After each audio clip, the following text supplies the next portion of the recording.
It's about 7 o'clock this morning, and I just finished all the barn chores, which consist of baby chicks, rabbits, hogs, and goats.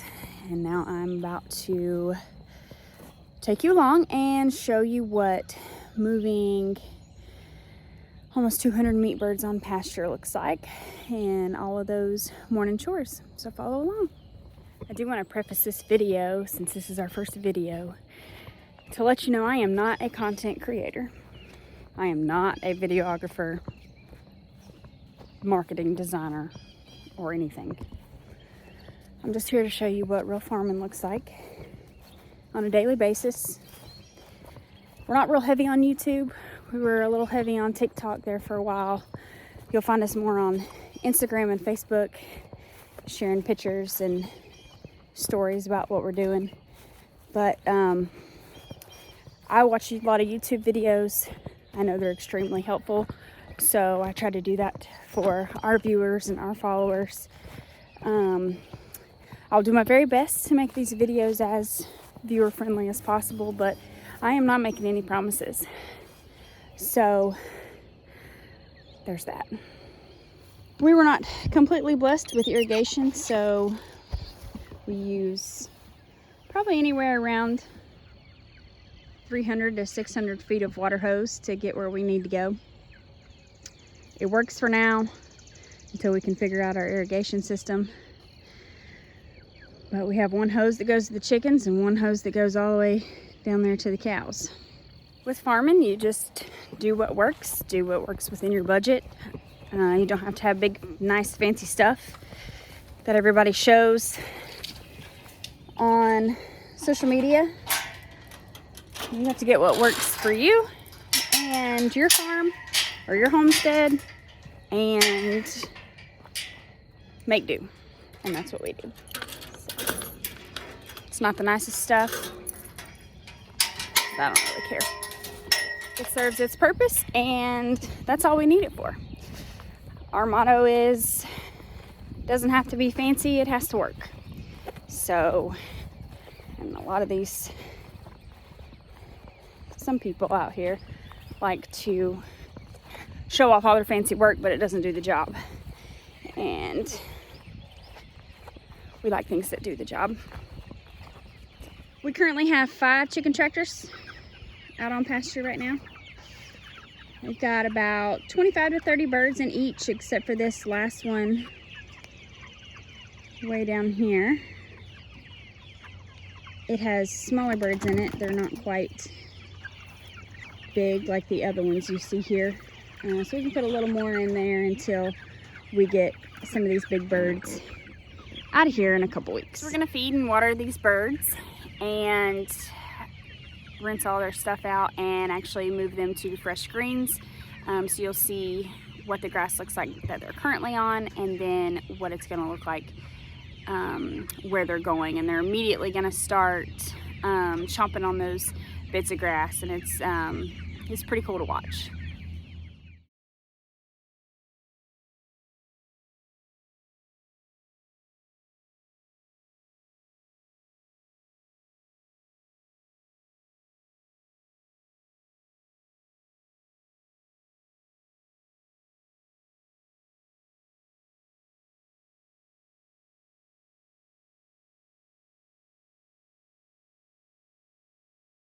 So here's what their grass looks like now. This is what it looks like that they're about to eat.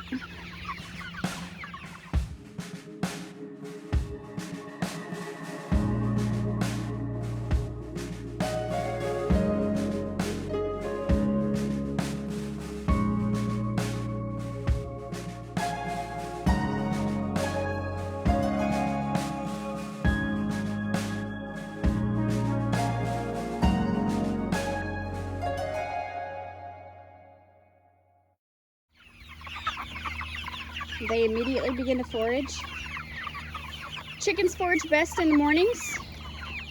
That's why we move them so early. And they'll have all that grass ate and walked on and dropped on in a matter of 24 hours. And it looks like this.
We use these 5-gallon water buckets that we put the poultry drinking water cups on the bottom. They work the best for us as far as meat birds go.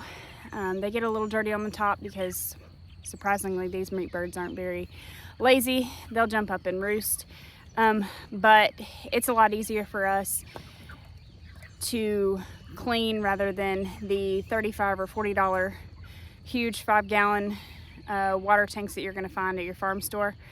These cost us, actually, they only cost us the cost of the poultry water drinkers, which are like maybe $2 a piece on Amazon, because we got the buckets for free. But if you were to go out and buy these buckets, they're about $4 to $6 with the lid, plus your $2 drinking water cup and like 50-cent rubber washer that you're going to use. So I will take that over 5 $40 drinking waters from the farm store any day, even if it means I do have to spend a little extra time cleaning them. Regardless, I'd be cleaning both every day because meat birds are gross. So it's much easier to clean these 5-gallon buckets than it is those huge 5 or even 10-gallon waterers.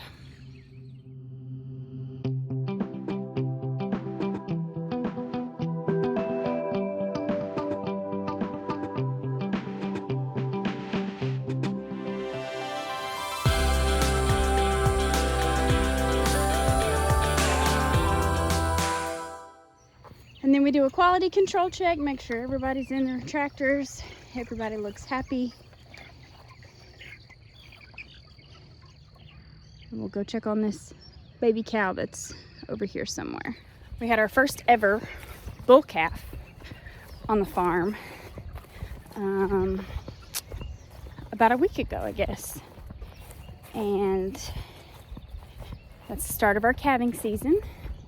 So we are check on him just in the mornings, make sure he's still okay, mama's still doing good, and the other cows haven't completely trampled them, because sometimes they can be a little ornery. So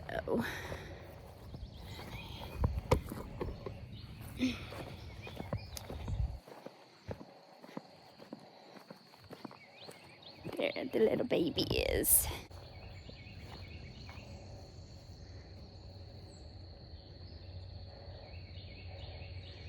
He's gonna get up for us, maybe.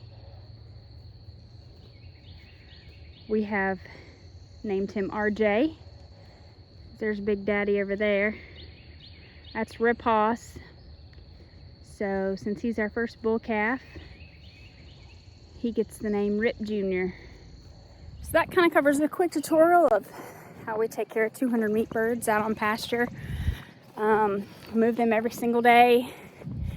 We used to move them twice a day when we did have only 2 tractors, so we had about maybe 30, probably 60 birds in each tractor. Of course, they were smaller. Our tractors are 36 square feet, so you can fit anywhere between 25 to 30 birds comfortably. That's what we try to do around here. So they thrive, they get enough food, they get enough forage, and they're not constantly fighting each other, mainly for food. Cannibalism is a real thing. I just had to cull a bird last week. She cut her leg whenever we were removing them. They weren't quite trained to it yet, and it just kept bleeding. Couldn't do anything about it. The other birds saw it and absolutely destroyed her leg, so we took her out of her misery. It happens. That's farming.